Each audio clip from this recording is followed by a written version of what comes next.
Assalamualaikum warahmatullahi wabarakatuh. All the brothers and sisters in Islam, praise be to Allah, Alhamdulillah. For tonight, we are sitting together, discussing the current issues, the world current issues that is very interesting to the world Muslim, even for the non-Muslim countries throughout the world. Actually, I am not the expert of this issue to be the what we mention here as the keynote speaker, but I would like to share together and discuss together. What I'm going to share is not the newest progress, but I would like to share and we discuss whatever after I am presenting this material, short material, around 10 minutes more. And I would like to have the entitled Iran and US relation. This is the point why US bombed to Iran, to the Iran leaders that's dealing with the Iran-US relation so far. There is people in the world say ups and down. The next. Just the background. Historically, relation between US and Iran had been ups and downs. They start in 1953. CIA of United States supported Iranian Prime Minister, who is very well known at the time, Mossadegh. Mossadegh was forced down by CIA, and Reza Pahlavi promoted to lead the country. So since at that time, US and Iran relation began.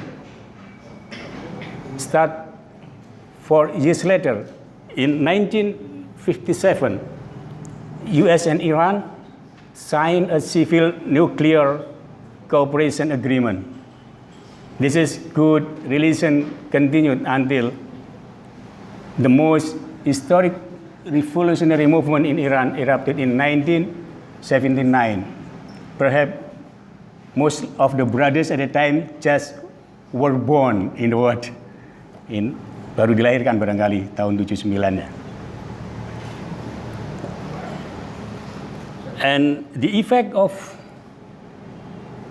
that revolution forced Shah Reza Pahlavi regime to flee at the time, to go to outside of the country, and Ayatollah Khomeini from France, from the exile at the time in France, and became the highest religious priest and leader in the country.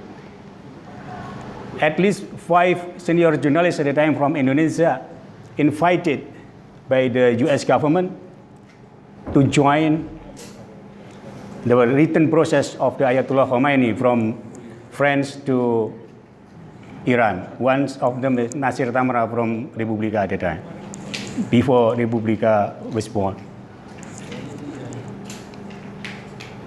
And then in 1979, revolution come up to be new chapter, bangunan baru, between US and Iran relation after long period of intimacy. But this relation between the two countries became increasingly stretched, semakin terpisah. Why? Because US broke the diplomatic relation to Iran only 1 year after revolution, at the time in 1980. Then 4 years later, in 1984, US accused Iran of being state of sponsor of terrorism. 1984, and now US also blame that Qasem Soleimani as the sponsor of terrorism, even the creator of terrorism.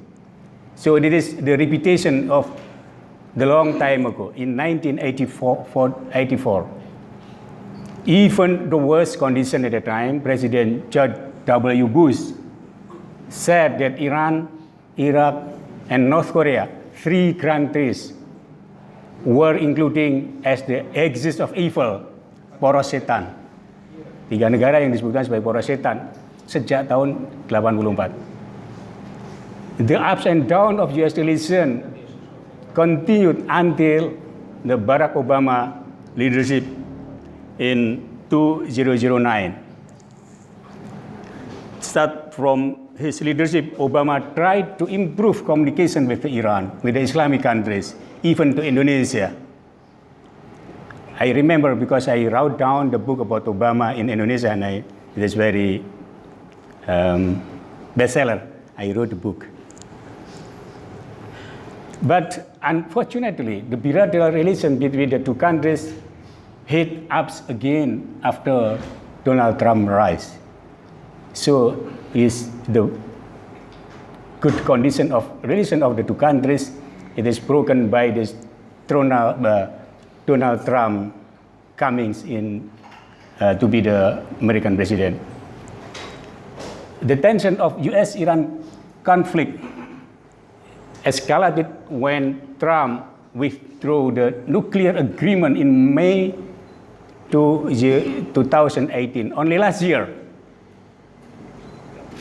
Trump tried to withdraw the nuclear agreement.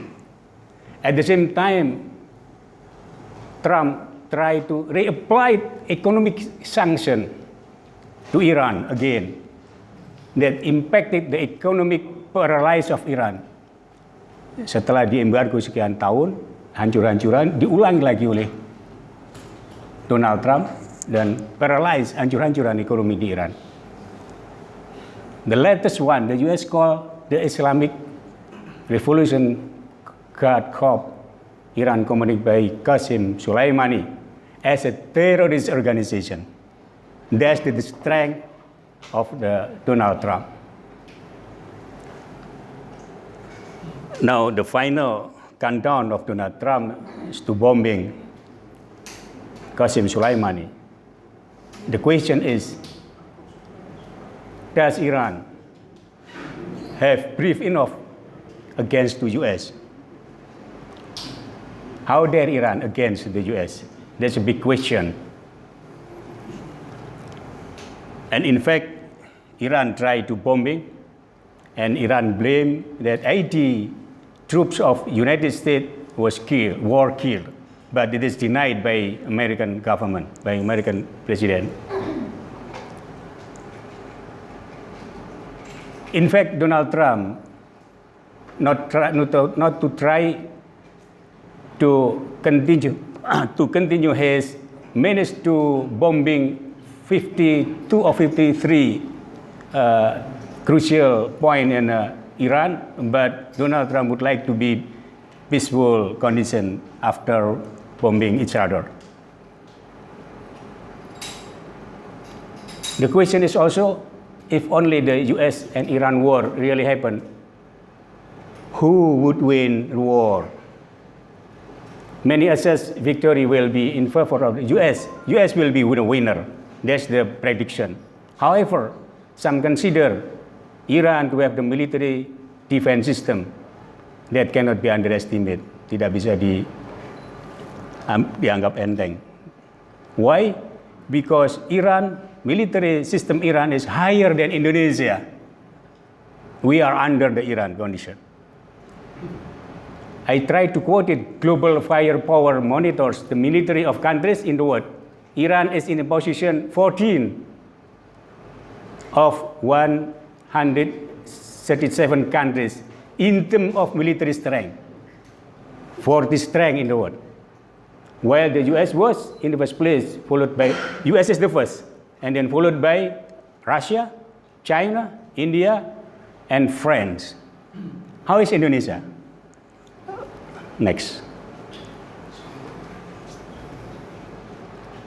Compared to Indonesia, Iran's military strength is still slightly superior, as I told before. According to the same report, Indonesia still occupies position 16, Iran in 14, and Indonesia in 16. we are lower to grades compared to Iran. Referring to the real power that Iran has, of course, the decision to engage in military power struggle with the US, if happen open conflict, it is a high-risk decision for Iran. So, if the war happen, Iran should think not only twice, but perhaps 100 times to face America, because America with the high war technology cannot be easily defeated by the other countries. This phenomenon can be analyzed using the national choice approach commonly used in sociological studies. Because calculating the cost and benefit of decision of action, it is not easy. So Iran will very risk greater than the benefit if Iran would like to face US military. Even now US has 3 military bases in the world, very, very big base, and with the high technological military system. Next.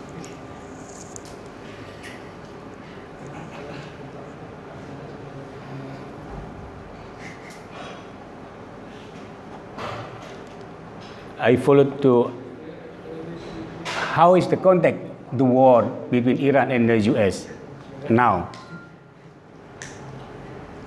If the military, the real power variable is used as a reference, then Iran will surely defeat if the war occurs, as I told before, unless these are other variables, such as support of other countries that have military power equivalent to the US, let's say China and Russia, kecuali kalau Iran didukung oleh China dan Rusia.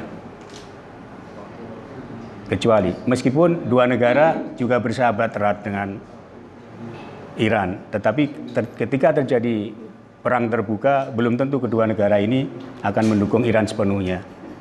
Pertimbangan ekonomi, geopolitik, dan seterusnya menjadi pertimbangan utama. Then the question, pertanyaannya, are the two countries willing to fight to defeat Iran against the US, as I told before? The next. I quoted Ray Takes. He wrote the article, Why the Death of an Iranian Commander Won't Does Mean World War II. Mungkinkah kematiannya Qasim Sulaiman yang akan memicu perang dunia ketiga? Artikelnya si Ray Takes. He said, Qasim death did not mean that it would erupt World War III. Kecil kemungkinannya akan memicu perang dunia ketiga. Even the charismatic figure Ali Khamenei, he would not take a stand. Dia tidak ingin. And he ignoring the fact of the imbalance in power of the two countries. Even Khamenei tidak berani mempertaruhkan kemampuan kedua negara yang menjadi pendukungnya. So, in the midst of the escalation of the Iran-US conflict now, the speculative come up that Iran, Russia, and China allies will be on Iran's side. At least the harmonious relation between the three countries were seen during joint military exercises with the Iranian, China, and Russia Navy in India. Mereka melakukan pelatihan militer di perairan India and the Gulf of Oman, di Teluk Oman, last December, only last month, 1 month ago. What they want to do, that's military exercises. The military exercise is said to be an effort to prevent US pressure. Tiga negara melakukan pelatihan sebenarnya untuk menghindari tekanan-tekanan Amerika, meskipun faktanya Amerika tetap menyerang because of the terrorism reason, terrorist support reason. While relation between the three countries can also be traced in several forms of cooperation, such as Iran-Russia cooperation on nuclear, Iran and Russia have inaugurated a new construction phase for the second reactor of Iran nuclear power plant based on the Gulf Coast. Meskipun mereka juga punya kerjasama kekuatan di bidang nuklir. The next. Also, Iran collaborated with China again involved in a trade war against US. This economic cooperation made the relation between China and Iran even stronger and solid.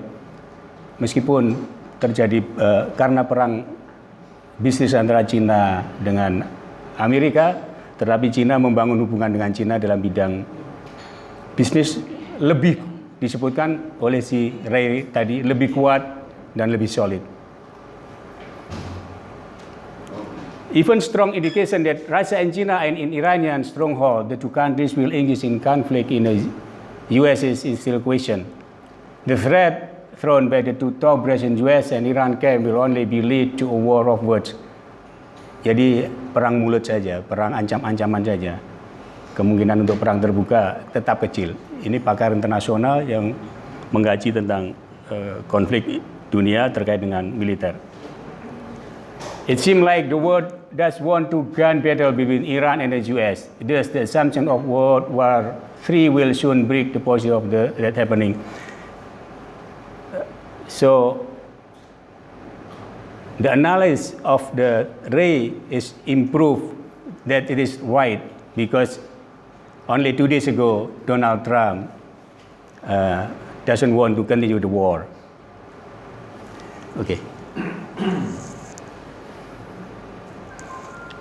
The last one, if only we just think, if only happen, what is really happen if the war happen between these two countries and supported by the China and Russia? How is the position of Indonesia? Indonesia is also one of the countries that have a number of collaboration with Iran and the US. So the position of Indonesia in this case should be in the center. It is impossible for the Indonesia to support one of them. Even our foreign minister suddenly, all of a sudden, she said that Indonesia should play the important role in making them peaceful condition, not to be the war. What kind of the collaboration between Indonesia and Iran? This covers the field of politics, economy, socio-cultural lighting, consular, and other important issues in the region, as well as mapping future bilateral cooperation action plans. This point is very to be concern of the Islamic people in the world. Kerjasama antara Iran dengan Indonesia dalam bidang ini yang sangat luas menjadi perhatian dunia Islam. Terlebih bagi kelompok-kelompok yang sangat mencermati, mengkhawatirkan kehadiran Iran dalam konteks Syiah. Indonesia dianggap sebuah sasaran yang empuk untuk dilanjutkan dan sudah sekian puluh tahun dilakukan. Dan this will be continued and to be stronger. This is to be very serious attention by the Muslim leader in Indonesia. I find out from many organizations, Islamic organizations. As a journalist, I try to interview several sources, important sources. This is to be the serious threats according to them. But I don't know for the Nahdlatul Ulama leaders, this condition, how is to behave, how is to face this and quote-unquote threat to Indonesian Muslim people. It is very serious, I think. Very, very serious. So far, Indonesia also has no history of conflict against two countries. So Indonesia will most likely choose neutral, not involved in the conflict involving the two countries. This reflection is Indonesia free, active political slogan. Bebas aktif politik, bebas aktif Indonesia tetap dijalankan. In promoting world peace without entering the affair of other countries, tanpa campur tangan. That's my presentation, and we can have a further discuss later after hearing from other important speakers. I just sharing. I'm so sorry if my presentation is just so. It's not so important, but it is just, I think, to be the trigger our discussion. Assalamualaikum warahmatullahi wabarakatuh.